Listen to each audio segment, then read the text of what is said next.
Hello and welcome to this really weird discussion that we kind of have to have. A lot needs to be talked about today because there are several things that I just don't understand what the hell is going on anymore. And with that, I want to discuss things like this whole KSI and Logan Paul thing.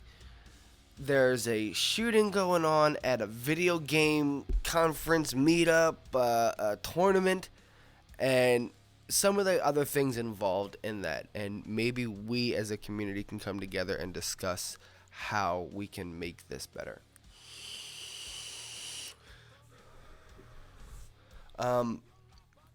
So a lot of things happen or have happened in Florida. And one thing that really bothers me is like you have just it's one common thing. There's people getting shot and killed and dying. And I don't even want to say that there's one perpetrator because there's certainly not just one perpetrator. There are several perpetrators of these things, of the harm, of the death, of the destruction. And with that, there are a lot of things going on that certainly shouldn't. So, we're going to just kind of go over a couple of things here, and maybe, again, we as a community can come together and figure out a alternative, a better way, a resolution, maybe, for some of these things. Now, for those of you who are not familiar, there's a place in Jacksonville, Florida called, I believe it's called the Jacksonville Landing. And what is going on out there? There was a tournament of some kind. There was a Madden NFL football game being live streamed and played there in a place called Chicago Pizza in Jacksonville, Florida. Now, a couple of things that's going on here is from what they've heard, a guy played this game or was playing this game yesterday and lost in this game.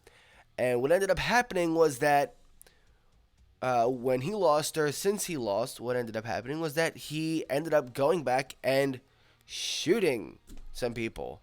I don't even want to say like in that moment that's when it all happened, because I don't know that that's what happened in that moment, but I do know that this guy went to the venue and shot several people, including himself. And it's devastating, because what is very confusing and just kind of like, what the hell is that people have always tried to make the argument that video games make people violent, and I completely disagree with that. Does it detach people from reality? Absolutely. But some people need that, in my particular opinion, and that's just my opinion, to be honest with you. It doesn't mean anything. Really, it doesn't. I think sometimes you need to be detached from reality, because reality sucks. I mean, let's be honest. Reality sucks. And sometimes you just need something to break yourself away from that. And because reality sucks, there's different outlets. And the game they were playing was completely not violent. It was a football game. Okay? A football game. A game that is so not violent. Okay, you have to tackle somebody and get a ball. But it is so not violent that it's like, what the hell? Why? Like, why is this going on? Why is this even a thing? And I don't get it. I don't understand why this has become something that we have to live with now. There's no reason why Somebody should be so upset that you go into this place where this competition is being held and you kill somebody or kill several people because you lost this game. It's devastating. It is absolutely devastating. And I don't just say that because I think it's a fun word. I say that because there's no other word that you can say to try to express, holy crap, people have died, people have been killed. And it's so shocking. You know, I don't know.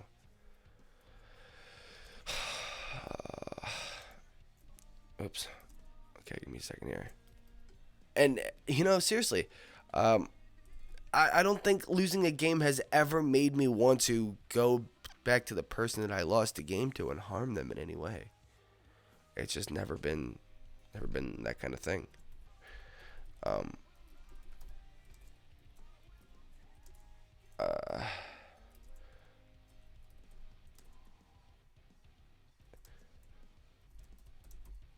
Oops. Okay, I can't spell. Sorry, I'm trying to type something at the same time.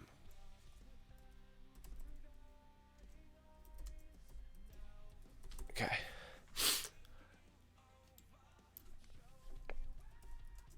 Okay. All right.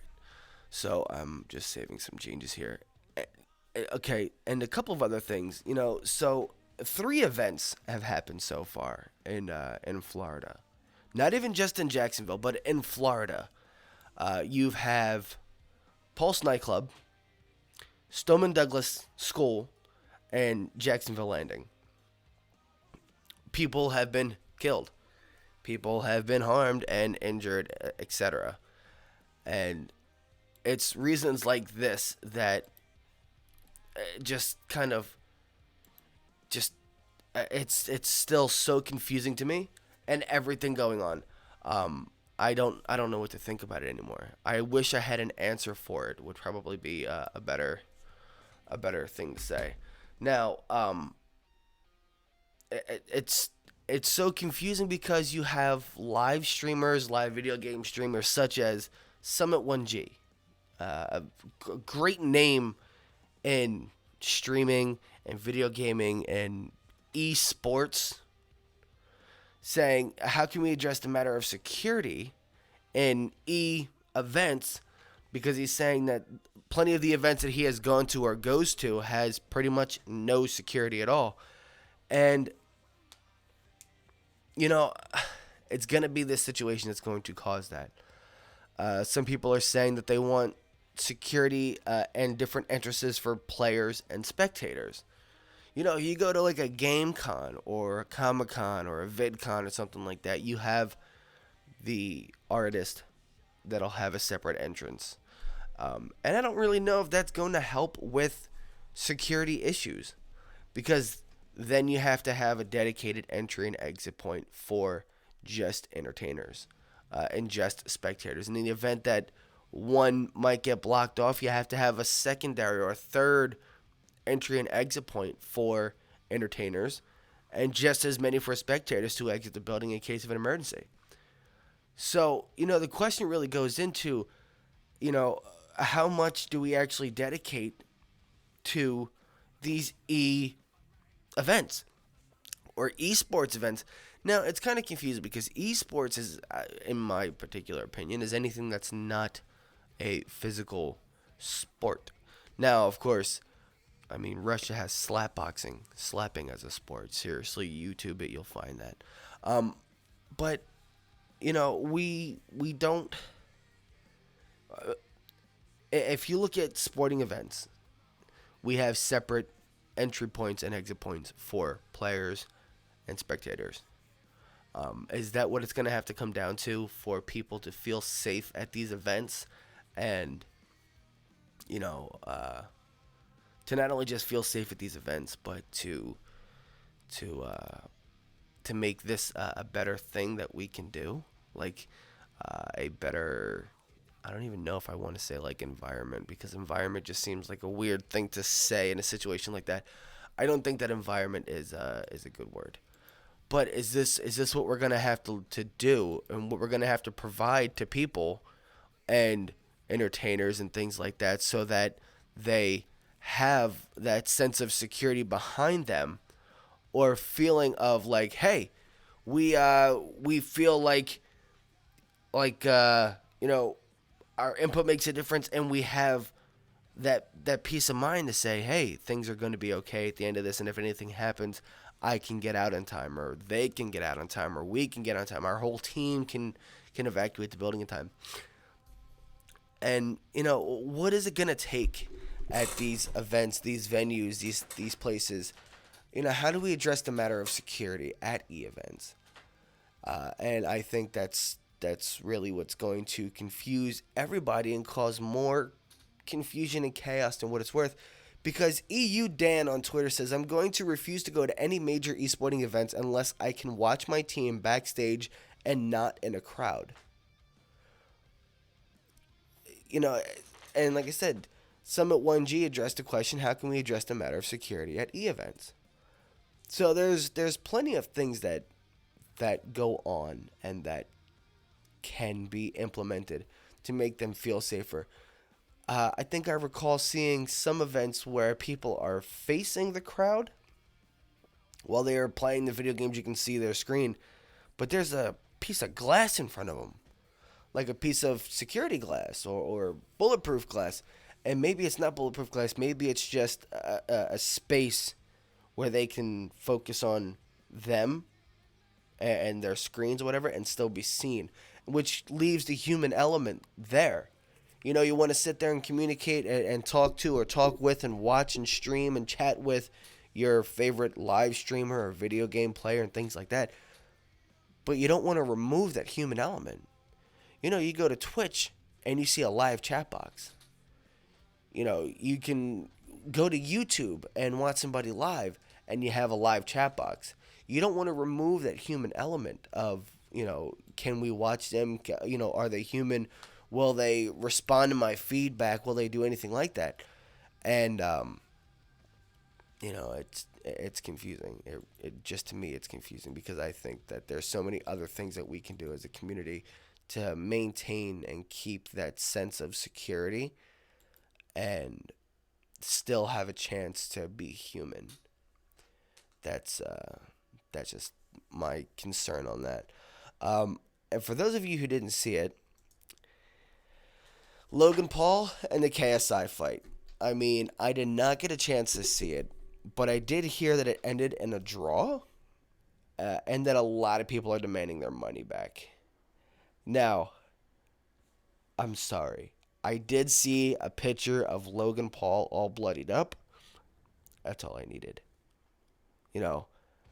It's not that I want to see the man injured. I really don't.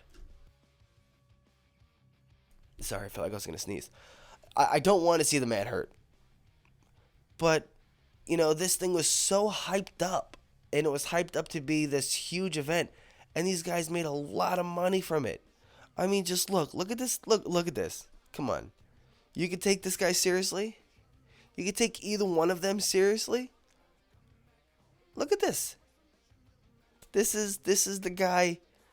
This is the same guy who went to the suicide forest and thought it was a joke to talk about somebody's suicide and make a joke of somebody's suicide. This guy's a clown. I'm sorry, I'm not a fan of Logan Paul. I'm not sorry that I'm not a fan of Logan Paul. I'm not a fan of any of the Paul brothers, Jake or Logan. They're both fucking idiots. But when you end in a draw, you have people who paid a lot of money to host these events and see these events. And of course, you had a lot of people who were putting out a stream on Twitch. And I mean, I believe they said there was like 400,000 views on what they're calling pirated streams. Because this was meant to be on YouTube and pay-per-view.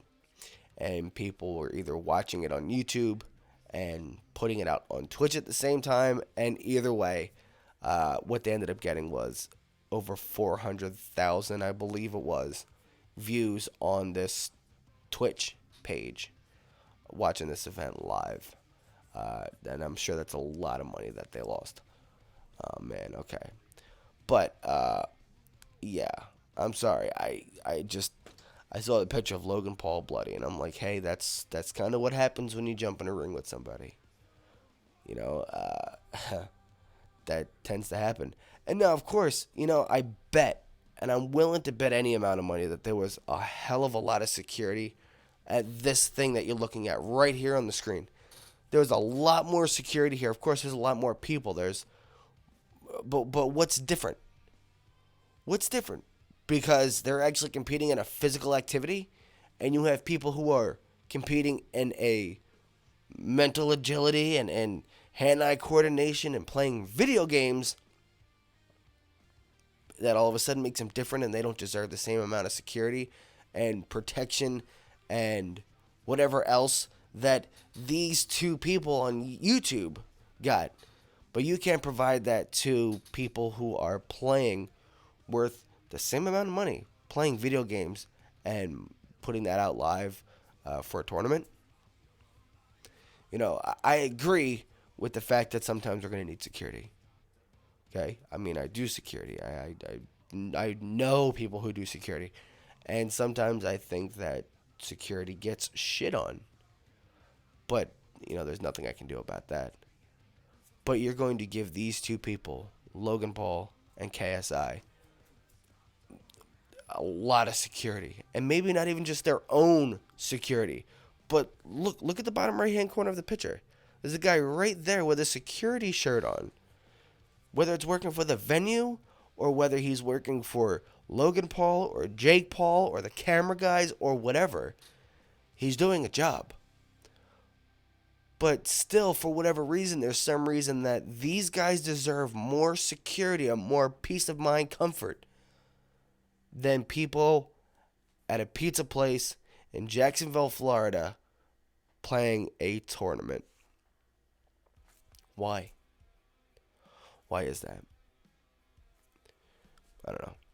And before I get a little irritated with that, for those of you who don't remember, there was a supersonic airplane called the Concord. Sorry about that. I hit the microphone. And what they're doing now is they are trying to build it with a quieter sonic boom. Now, let's not forget it's called a sonic boom. It has to be called a sonic boom because that's what it is and that's what it does. It's a sonic boom. It's not a sonic. It's not a sonic nothing. It's a sonic boom. You have to have it to know it's there. I don't know. Maybe you don't. But look at this plane, man. I used to watch this plane go over my house every day in New York.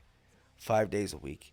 And it would wake you up. I mean, this thing was incredibly loud. Right? It would wake you up every day. Every day it would wake you up. And that thing right there, the Droop Snoop, I mean, come on. Google it, right? Droop Snoop. That's what it does. And I'm not just, it's like I'm throwing up a pelican sign. Called it Droop Snoop. Because the plane would come in so fast and they couldn't see the runway that the nose of the plane used to come down so that they could see the runway. It was great. But I don't know how you're going to develop this piece of equipment, this plane, and not have a sonic boom. I mean, you got to go from New York to France, I believe it was, or London, whatever it was. This thing was the beast airplane to be on. I mean, Sting used to ride on that thing, I believe, going back and forth to performances. And it was uncomfortable. But you used to reach Mach 2 in that thing, and it was insane. I used to love that plane. Concord, they got rid of that thing a long time ago. It's going to be such a beauty if that thing ever comes back out again. I mean, this thing, look at this. Look at this thing. It's underbelly. It's a uni-wing frame, I believe they call it. There it was. There's the sneeze I was waiting for. Look at that. I mean, this plane is absolutely incredible. And there's the Droop Snoop right there, right in front of the cockpit window. Right there. to Droop Snoop, British Airways had the freaking best plane. I mean, look at all these buttons, man. This thing's insane. Now, right now, right, sits in a warehouse somewhere or in a museum, right? This thing sits in a museum because just it became so cost ineffective to operate and damn near useless. It became pointless to even operate the plane anymore. And yeah, this plane, if you guys ever see it or ever heard it, you would know it was there. I mean, insane, incredible amount of sound and force. You'll know it's there. You can trust and believe that. But with that in mind, I'm going to go ahead and end this. Thank you for letting me rant. And I seriously hope that we can come together as people. And if you can think of an idea of how we can make these events better, please let me know. Because I would love to see people be able to continue to do the things they love and go out to these venues and these events and, to these tournaments. And I would love to be able to see them just enjoy and continue to watch things like this and not have to worry about, are they going to go home the next day? Because that's not how anybody wants to live life. It's just not how you want to live life, man. It's you want to be able to go to these events, have a good time, go to concerts, go to a boxing match of KSI and Logan Paul, and not have to worry about being hurt, or maybe one day that you're not going to be able to come home. That is not a way that I want to live. But with that in mind, thanks for joining. I'll see you next time.